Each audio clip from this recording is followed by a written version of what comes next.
Alien ने बिल्लियों के ऊपर सफेद कपड़े को दिया। अगले ही पल कपड़े के अंदर हलचल होने लगी और उन्होंने पागलों की तरह छटपटाना शुरू कर दिया। ये दृश्य देख 3 लोग काफी ज्यादा डर गए, जिसके बाद सफेद कपड़ा तेजी से सिकुड़ने लगा और फिर पलक झपकते ही वह लाल क्रिस्टल पत्थर में बदल गया। तभी उसे एलियन ने कार्ड स्लॉट में डाल दिया, जिससे अंतरिक्ष चार्ज हो गया। अचानक से वो हवा में उड़ने लगा, परंतु अंतरिक्ष को उड़ता देख वो तीनों काफी खुश हुए। लेकिन इनको क्या पता था कि हमारे साथ आगे क्या होने वाला है। लेकिन अंतरिक्ष के चालू होने से सुरक्षा एजेंसी के कमांडो ने ट्रैक कर लिया, लेकिन इनको अभी भी खतरे के बारे में कुछ भी पता नहीं था। फिर बुजुर्ग महिला ने एलियन को निशानी के तौर पर एक स्वेटर दिया, परंतु महिला उसे अपने बेटे के समान मानती थी और सभी काफी उदास हुए। अचानक एजेंट घर पहुंच गया और वो दरवाजे को जोर जोर से बजाने लगा। तभी बुजुर्ग वहां से जल्दी से भागकर फिर उनको एजेंट के आने की खबर दी। वो तुरंत अंतरिक्ष के अंदर चले गए, परंतु जब एजेंट वहां पर पहुंचा तो अंतरिक्ष वहां से उड़कर जा चुका था। फिर वो दूसरी जगह पर पहुंच गए, जहां पर चारों तरफ पत्थर ही पत्थर दिखाई देने लगे। लेकिन जब महिला ने मोबाइल देखा तो अभी भी सिग्नल थे। फिर उसे सब कुछ समझ आ गया कि अभी भी हम हमारी दुनिया में हैं। एरॉन की जब आंख खुली तो उसने देखा कि सामने एक जल राक्षस लेटा हुआ है। फिर जल राक्षस ने बताया कि मैं खजाने की रक्षा करता हूँ। अचानक पानी के अंदर से खजाने को निकलता देख एरॉन को कुछ भी समझ नहीं आया, परंतु जब खजाना बाहर आया तो राक्षस ने बताया कि ये ऐसा खजाना है जिस किसी भी चीज का चित्र बनाओगे तो वो असलियत में बदल जाएगा। अगले ही पल खजाना खुल जाता है। एरॉन रानी के महल में जाने के बारे में सोचता है। अचानक उसे एक पुराना जहाज दिखाई दिया और वो जहाज बनाने की कहता है। फिर वो आगे बढ़कर जहाज का चित्र बनाने लगा। कुछ समय बाद चित्र पूरी तरह से तैयार हो गया, लेकिन बक्सा कुछ देर बाद पूरी तरह से खुल जाता है। परंतु जब एरॉन ने उपकरण निकालने की कोशिश की तो वो अपने आप निकलकर हवा में उड़ने लगे, लेकिन वो उनको रोकने की कोशिश करता है, जिसके बाद बक्सा भी बंद हो गया। तभी राक्षस ने बक्से को पकड़ने के लिए कहा। फिर एरॉन तुरंत भागा और बक्से को पकड़ लिया, परंतु बक्सा उसे उड़ाकर खुली जगह में ले आया। एरॉन ने तुरंत बक्से को खोल दिया, जिससे अंदर के उपकरणों ने काम करना शुरू कर दिया। लेकिन एरॉन ने इस तरह के उपकरण पहली बार देखे थे। अचानक उपकरण एरॉन की तरफ जाने लगे और वो उनसे बचने के लिए नीचे झुक जाता है और अगले ही पल आसमान में लकड़ी ही लकड़ी दिखाई देने लगी। परंतु जहाज को तैयार करने में जादूगर भी साथ दे रहे थे, लेकिन एक जादूगर ने सभी लकड़ियों को इकट्ठा कर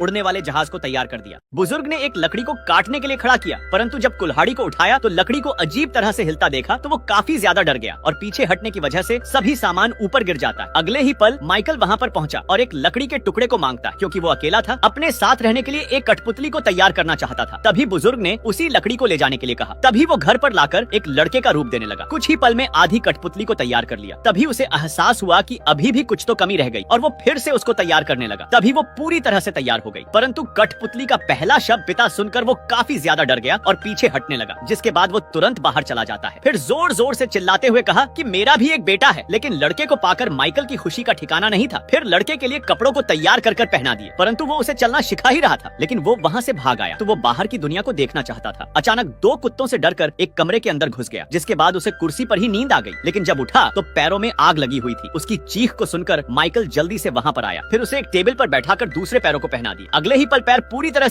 हनी को दुनिया की सबसे छोटी लड़की मिल गई। हनी उसकी नाप लेकर उसके लिए कपड़े बनाता है, लेकिन इतनी मेहनत करने के बाद भी कोई फायदा नहीं हुआ, क्योंकि हनी के द्वारा बनाए कपड़े उसके लिए छोटे पड़ गए। तभी हनी को अपनी बचपन की गुड़िया के कपड़ों के बारे में याद आया। उसने तुरंत उन कपड़ों को लड़की को पहना दिया। लड़की उन कपड़ों को पहनने के बाद खिड़की को खोलकर बाहर चली गई। अचानक उसे किसी के आने की भनक लगी और वो भागकर गमले के पीछे छिप गई, परंतु वो दोनों हनी के घर में चोरी करने की कहते हैं। उनकी बात सुनकर लड़की तुरंत घर के अंदर चली गई। छोटी होने के कारण वह सीढ़ियों पर नहीं चढ़ सकी और वो उदास होकर फिर से नीचे के कमरे में आ गई, जिसके बाद गुड़िया के बक्से को खोल दिया और उसके अंदर से सभी कपड़ों को बाहर निकालकर थैली में रखकर जाने लगी, परंतु वो थैली को भी नहीं उठा सकी। तभी फिर से किसी के आने की आवाज सुनाई दी और वो डरकर टेबल के पीछे छिप गई, परंतु जब देखा तो महिला खिड़की को खोलकर घर के अंदर घुस जाती है, जिसके बाद महिला तुरंत रैक के अंदर से चोरी करने लगी। लड़की पूरी ताकत से टेबल पर चढ़ जाती है, फिर अपने पैरों से आईपैड में हनी को मैसेज भेजने लगी। तभी महिला के ऊपर आने की आवाज सुनाई दी। लड़की ने जल्दी से हनी को मैसेज भेज दिया, परंतु महिला ऊपर पहुंच गई थी। जल्दबाजी में वहीं पर स्टैचू बनना पड़ा। छोटी लड़की को देख वो काफी ज्यादा डर गई।